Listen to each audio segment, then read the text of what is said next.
mean, it's just little teeny tiny things. I work with one company, and so what we did was on the onboarding process. I know it's crazy, onboarding. So instead of like just throwing them in their desk and showing them where the bathroom is, we actually had them on a full week of schedules with department heads that they got to meet everyone, see everything. But when they finally got to their desk on the third day, not the first day, the third day, we did this intentionally. They get to their desk and it had all the company swag out and hmm big welcome cards from all the department heads. How does that make you feel being a brand new employee? But I am the world's biggest super fan. You're like a super fan. Welcome to the Business Superfans Podcast. We will discuss how establishing business superfans from customers, employees, and business partners can elevate your success exponentially. Learn why these advocates are a key factor to achieving excellence in the world of commerce. We discuss the invaluable insights of business owners who have successfully implemented the strategies in the book to build their own team of devoted superfans. Gain insightful knowledge from the experts who create applications to help you create passionate superfans. This is the Business Superfans Podcast with your host, Freddy D. Freddy!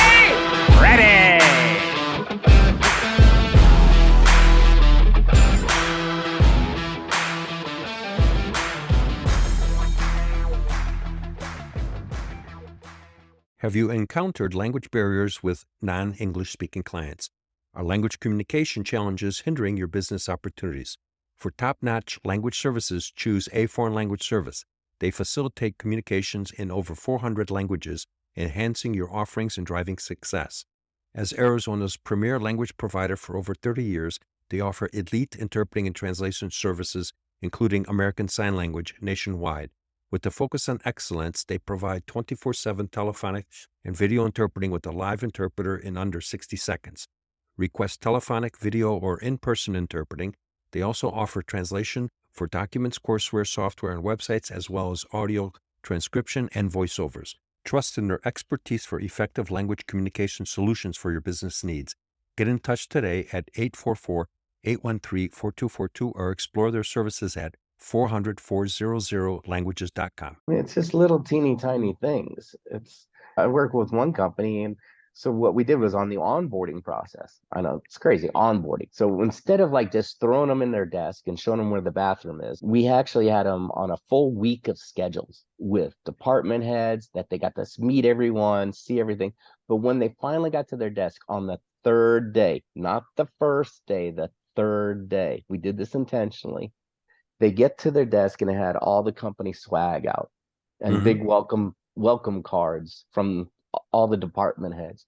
How does that make you feel being a brand new employee? Have you ever faced the challenges of a language barrier with non-English speaking clients? You need the expertise of my friends at A Foreign Language Service, known as the 400 Language People. They bridge the communication gap, empowering you to connect in over 400 languages and enhance your services and your ability to achieve greater success. For over 29 years, A Foreign Language Service has been Arizona's top language interpreting and translation agency. They offer high-quality interpreting and translation services in over 400 languages, including American Sign Language, ASL, nationwide. With a strong commitment to quality, they have become a trusted provider in the industry. They provide a wide range of services, including on-demand 24/7 telephonic and video interpreting. Connect with the live interpreter in just about 60 seconds. Pre-scheduled telephonic and video interpreting, on-site in-person interpreting, document and courseware translation, software and website translation, transcription, and voiceovers. Their offerings cater to diverse language needs, ensuring efficient communication and accurate translations for your business. For all your language communication needs, trust A Foreign Language Service to help you communicate effectively. Reach out to them today at 844-813-4242 or visit their website at 400languages.com. Our guest today is Steve Feld, MBA, business marketing strategist, TEDx presenter, author, award-winning business management executive, and coffee enthusiast. He has worked with over 600 businesses, assisting them in obtaining clarity, implementing a solid strategic plan, and getting positive growth results. He focuses on the foundation of the business to get the best results. He is passionate about having businesses grow, operate efficiently, and thrive for long-term success. Steve has owned, operated, and built up 7 businesses, providing change management and process improvement to 3 other companies. He has been part of 3 Fortune 500 500 companies, operating a division for them. Besides having U.S. experience, he has improved operations for businesses globally, wrote 8 books for small business owners on business. Welcome, Steve.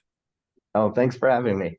Besides that outstanding background in some of the businesses stuff, tell me about some of the challenges that you've ran into in businesses and how they manage their customers, their employees, and their business alliances. And I'm sure there's a few. Yeah, it's funny. It's like the businesses that are crying the blues, like we're not getting referrals or we're not seeing repeat customers. It's how are you engaging with them? That's my first question with them. And they all look at me like, what do you mean? There's our problem right there. So once you do the sale, you're probably done, one and done. And they're like, they do the sale and then we don't hear from them until they need to reorder. I'm like, you're missing some golden opportunities here. Because Absolutely. I've taught this for years. It's like, after you do the sale, follow up. Did everything go right? What can we do to improve? You're not getting the negative. You're actually getting you're going to get some feedback to improve your sales cycle and improve your closing strategies. Believe it or not, they will tell you.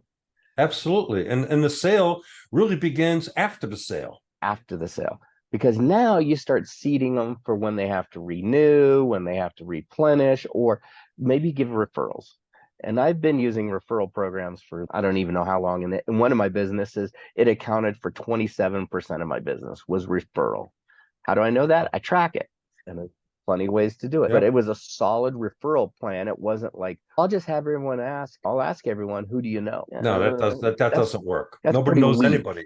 No one knows anyone. Yeah, Like, exactly. it's someone says, oh, I'm looking for someone that they sell a skincare product, and they're basically saying, I'm looking for anybody that has skin. And it's no, if you say I'm looking for someone that has eczema, for example, and I've got a solution, oh, Aunt Lucille could utilize that. But totally agree.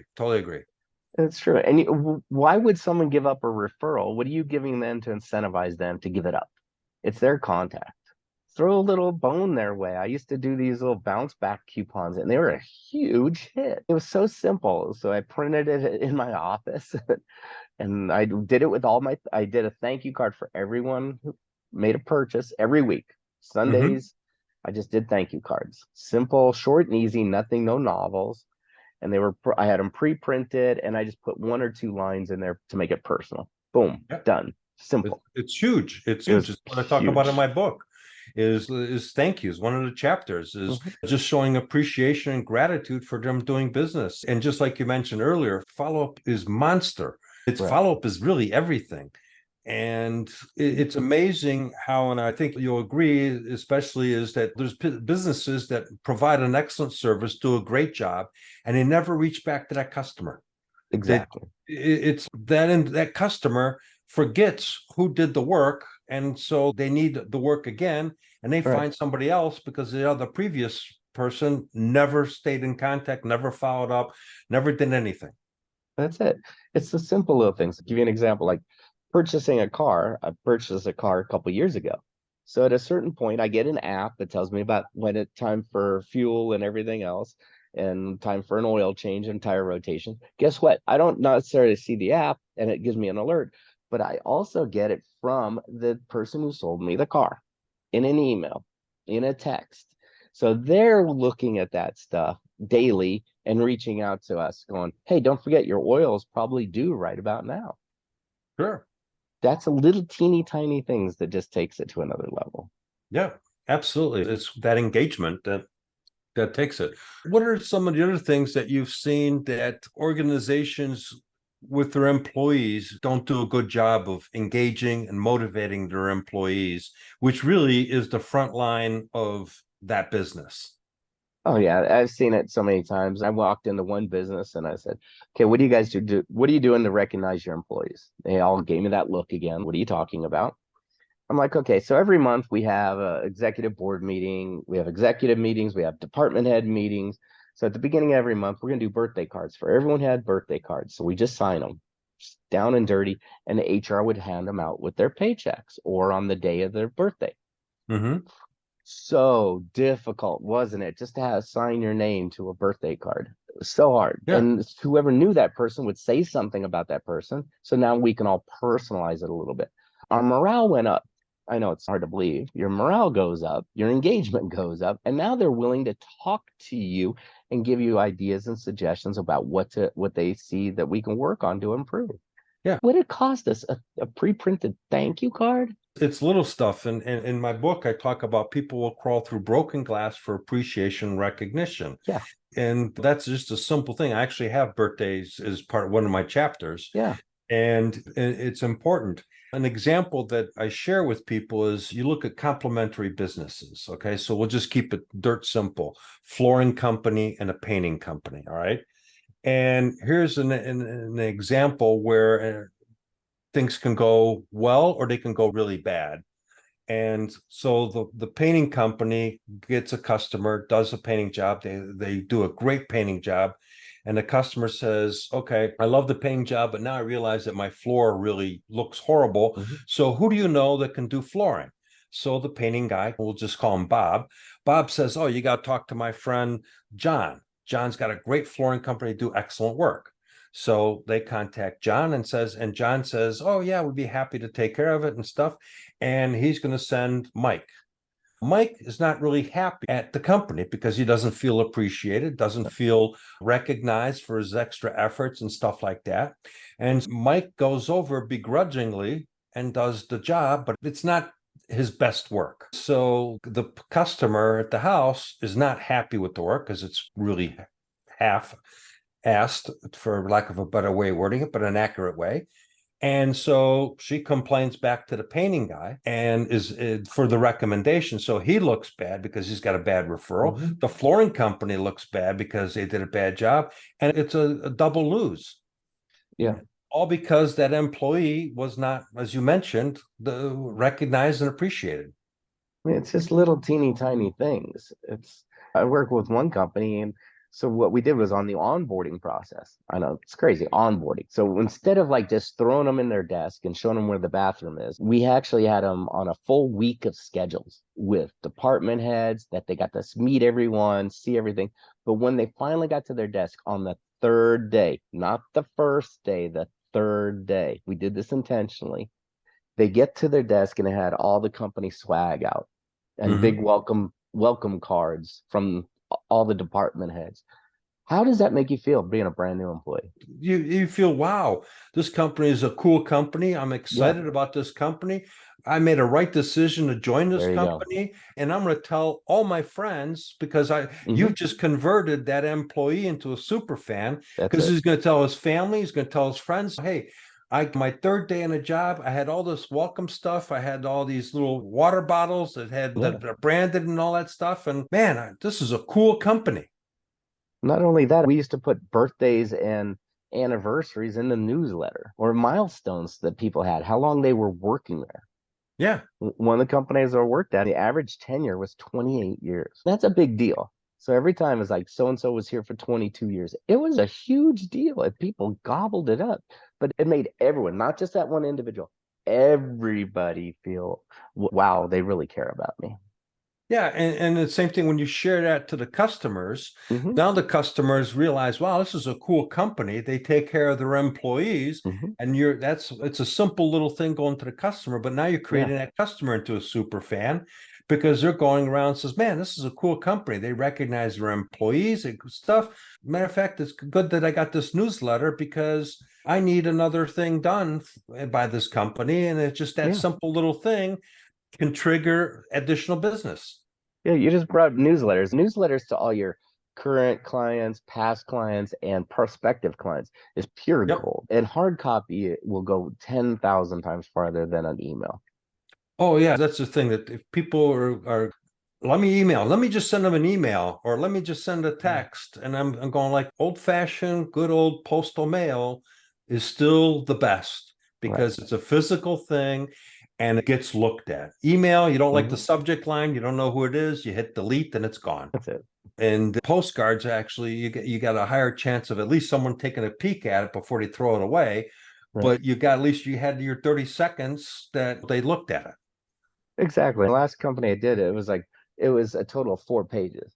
It was 2 pieces of legal paper. That's it. And they folded it together, fold it in half again, put a little sticky square or circle on it, put labels on it. They did all in-house. And you know what? It was a hit because people knew that this company was kind of raw, and they did beat it to, it wasn't high gloss and all this professionalism. And there was some typos every now and then. We did clean that up because that does put you down. And it worked well, and they got lots more business out of it. And the Yep. only thing that was selling in it was one ad every month. I said, you can only do one ad, no more. It was whatever your special is for the next month, nothing else. Yeah. And it worked. No, totally. What are some tools that businesses can use that will help them engage their customers and their business partners, and eventually that converts them into super fans, or which are really brand advocates? I just like calling them business super fans, that you've recommended to companies to utilize. Yeah, there's so many tools out there. And I always say it has to be something like a reminder tool, because that's what it needs to prompt you to take action. And I see that with a lot of companies. I just talked to someone, we installed Trello, which is more of like a project management. But Mm-hmm. you know what? For that company, it worked perfectly. Another company I just spoke with, they use Asana, a project management tool. Mm-hmm. Great. And there was another program out there called, I think it was called Remind, and it just gives you your daily, what do you need to work on or take care of? Don't forget to send John his postcard. It's his birthday, that kind of stuff. You got to be prompted because you can't let it forget. You have to be consistent with your message across the board. I can't Right. tell Freddie D, hey, happy birthday this month, and then Freddie's sitting next to Sarah, and then next month I forget Sarah. Yeah, that doesn't work. That's a major fail, because now Sarah feels slated, and she feels just negative, and you Yeah. just turn that individual completely against you. Oh, absolutely. You went the other way. So whatever program, everyone loves different things. I know this is sound crazy. I'm an Outlook kind of guy. I Mm-hmm. have all my reminders, tasks on Outlook. I see it every morning. Guess what? I don't remove the reminders until I complete those reminders. And that's a big statement right there, because there's Mhm. people that says, I'll just change it, or I'll move it to the next day, and tomorrow, and No. it just keeps moving down the Right. road, and it never gets done. Exactly. It's a reminder for a reason on that day. You to take action. And these are small little things. It could be just writing a thank you card. It could be the birthday cards. It could be so many things. Pick up the phone and say thank you to a client. I don't know how many times I've done that and recommended that to people. Call through your current client list and just say, call out and say, hey, I just wanted to call you and say thank you. Yeah. They all freak out. Why are you calling me to say thank you? For being one of our clients. We appreciate it. There's no agenda. There's no No. nothing. It's just a thing. I have a customer that does a lot of business with us, and once a month we meet, and our meetings are 15 to 18 minutes, and we talk first couple minutes, just how was the last month, what's happened, what's not Mhm. happened, and then I pivot the conversation, and we're talking about, so what'd you do in the last month? Fun. Did you go any Yeah. places? Any new restaurants you went to? And here's what I'm doing, or here's what I did. And I'd say 10+ minutes, we're just relationship Yeah. talking. And the business was maximum 5 minutes of a conversation. That's it. And you block this in your calendar too. Don't just, I'll get to it when I get to it. No, it's blocked in your calendar to Yeah, make these calls. So if it We have takes you a Zoom five meeting. minutes or yeah, Yeah, we have a it, Zoom meeting every month, and most of the conversation is we talk about dogs, we talk about yeah, this, we talk about some of the trips she wants to do, and all this stuff. And she's one of my super fans, and I get $50,000 worth of business from this customer per month. exactly. And it's simple things too, even with your prospects, sending them reminders. Hey, just want to keep you in the loop. A little teeny post, that's where your postcards are like pure gold, Mm-hmm. because versus an email, they might forgotten you 6 months ago, but they get a postcard with, and they see your logo or your business name and they remember, oh, I got something from him 2 months ago. I used Right. to have this quarterly mailing program to prospects, and I'd have some very rare would a prospect say, please take me off your list. It was so rare. Mm-hmm. Most of the time, I would see whatever I sent them would come back in because I gave them a little, we want a welcome back deal, that kind of stuff. Name it whatever you want. Don't say buy my crap. Name it something that's related to your business and that they understand. And how important is a loyalty program to be able to create super fans? Oh my gosh. We did a loyalty program in a women's boutique. She Okay. thought I was the craziest person. So we actually did this loyalty program. You bought X, you got Y, and then we started taking it up a level because they were on newsletters and all these other things. But then the fans, we started doing this thing. We want to hear your testimonials.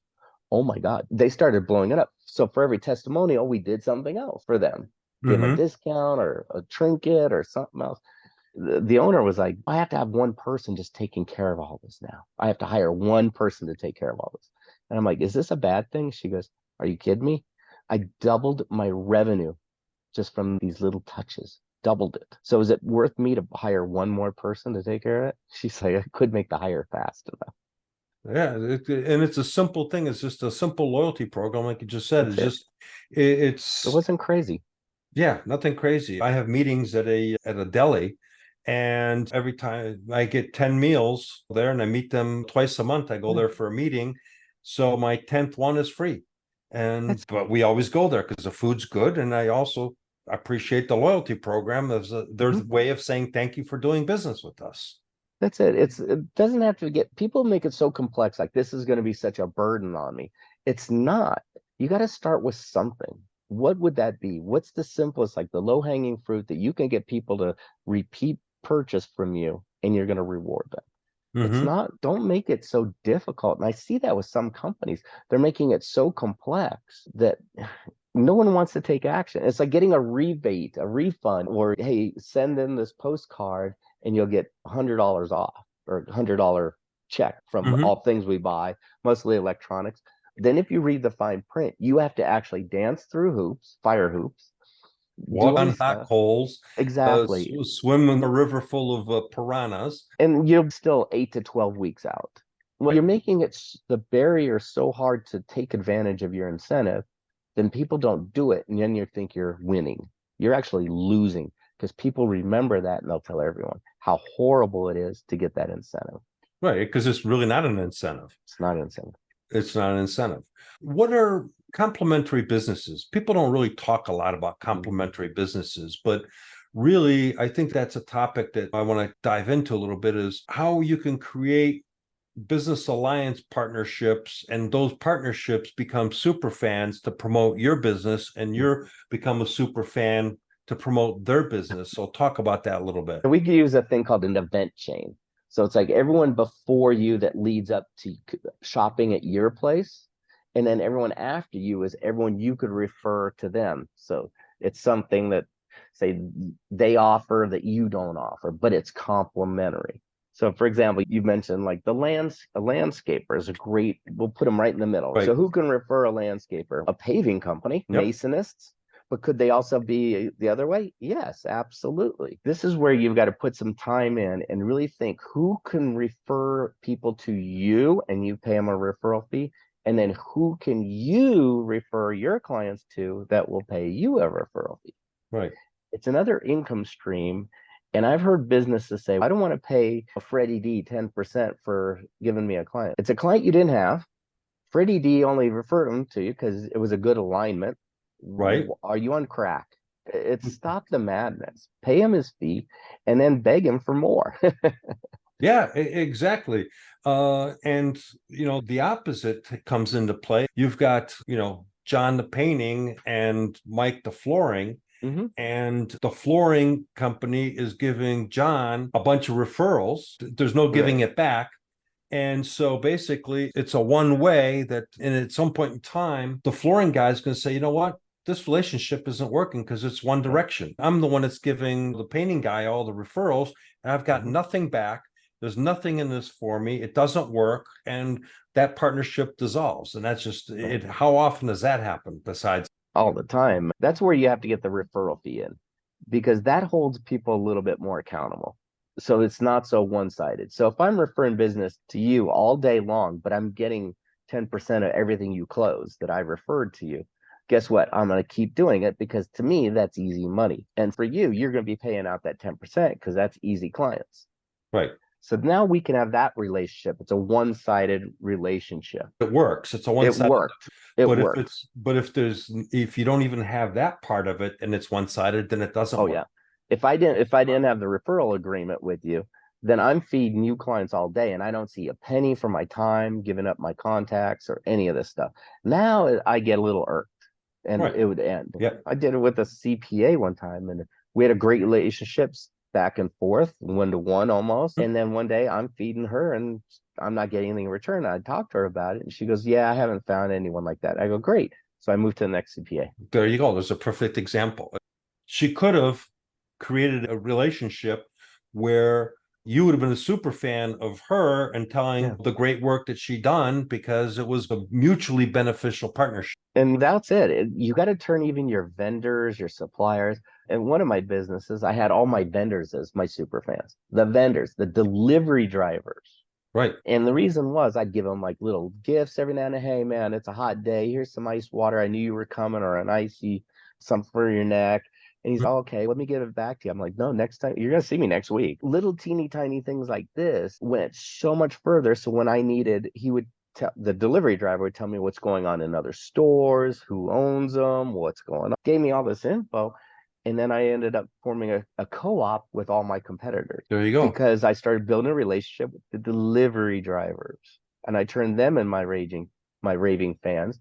And then when the economic downturn hit, all these people are like ready to sell. They got to get out of their business. They all come to me because they have the relationship. And it was like, I just bought their databases for like pennies on the dollar. I don't want their equipment because I already knew what they were buying and I knew all their inventory stuff. Right. So build those relationships, even if it is your competitors. It's crazy. People don't want to talk to your competitors. I'm like, I know a lot of my competitors and we have great relationships. And we give business to each other because you might do something I don't do, or it's just different. Or we've all had the client where it's oil and water, right? Yep. And I've had clients like that or prospects, and I go, you know what? I know someone who's better fit for you because they're just like you. They talk in circles, but they'll understand you. I don't. Right. And that relationship would be great. And I got a referral fee out of it. Why not? So now that coach is chatting me up and always thinking, if I come across a client I can't relate to, I know who to call. Yeah. I remember when I was a sales guy in the software industry, and there was another sales guy. We were both district managers, but for two different companies. And we were like two samurai warriors. We would bow, we had respect for one another, and we would go into a company. And one of us would win, one of us would lose. We would bow on the way back out. And one day, Don calls me up and says, hey, to buy you lunch. I'm going like, huh? What? But he says, I'm buying. Okay. I went to lunch with him, and it turns out that he was being promoted to a corporate accounts position and had enough respect for me that he wanted me to take over and join his company and take over his territory. And he was the number one sales guy. And all because of the fact that, just like you were talking, we respected one another, we communicated with one another. And I ended up being the top sales guy in that company for a couple of years in a row, just because of that relationship. And I'm still friends with this guy today. And we're 20, almost 30 years later. And that's the thing. A lot of people don't realize the relationships are all out there. It's how are you nurturing it? And the same thing with your clients, your staff, and of course, your vendors. I made sure to get to know all my vendors on a deeper level, not just transactional. And I got a lot of deals from them, and I know I made them a lot of money. So it was very reciprocal. But you know what? You have to build the relationship because I knew I needed the vendors. They needed me. Yep. And it's very important. I had a super fan when I was selling to a tool and die mold shop back in Illinois. And when I started working with that company, they were a 40-man company. And the IT manager, I knew what his goals was. He wanted to be the IT manager as the company grew. They ended up going from 40 people to 120 people. And I remember it was a sales contest. And I called up Bob and said, hey, Bob, I know that we talked about this other workstation towards the end of the year, but this contest ends in July. Can we make something happen? And he goes, yeah, can you delay payments? And I'll give you an order. And so I said, yeah, I can delay the payments till the time frame that they needed. So he got me the order. I won the prize, all because of the relationship that I had with him. And he was my super fan because every time I'd sell to some other company, I would have them call Bob, and Bob would tell about what I've done for their company and et cetera. And the sale was done. And Bob was my closer. That's it. I just did this for a pizzeria. I don't know the owner of the pizzeria. I've been to the pizzeria multiple times. Whenever I'm in a certain part of town, I go to that pizzeria because it's darn good pizza. So Hmm. I knew someone who lives close to them, and they said they've never heard of it. So I referred it to them. They just told me through a text last night that they went and they go, "Oh my God, it's one of the best pizzerias I've ever been to." I go, so that's just the power of taking care of your clients. Because every time you go, I walk in there, you feel welcome. Hmm. You feel it's definitely a family. They're definitely family, and they're all from Italy, and it's just a fun environment. But you know what? They're happy and they're taking care of their clients.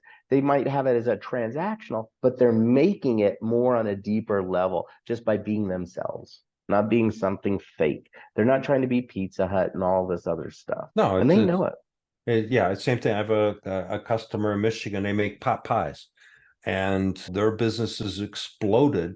And I remember working with the woman that owns the company when she was starting it in her kitchen. She was cooking the pot pies in her kitchen, Mm, and she opened up a store during the pandemic, and of all things. And now she's taken over the store next to them and doubled in size, all mm, because of the fact that she does some really cool things. She's created a loyalty program, she's created a referral yeah, program.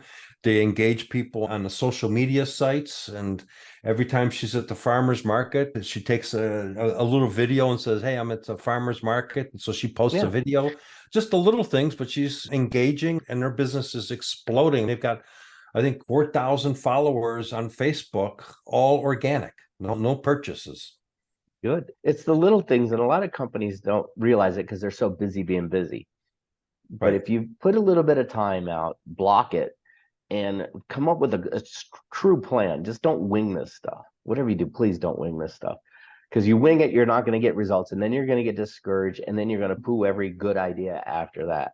So Right. you have to come up with the plan, the strategic and tactical plan, because that's two different things. So Right. focus on your strategic 80% of it, 20% your tactical, and just pull the trigger and watch the magic happen. Yeah.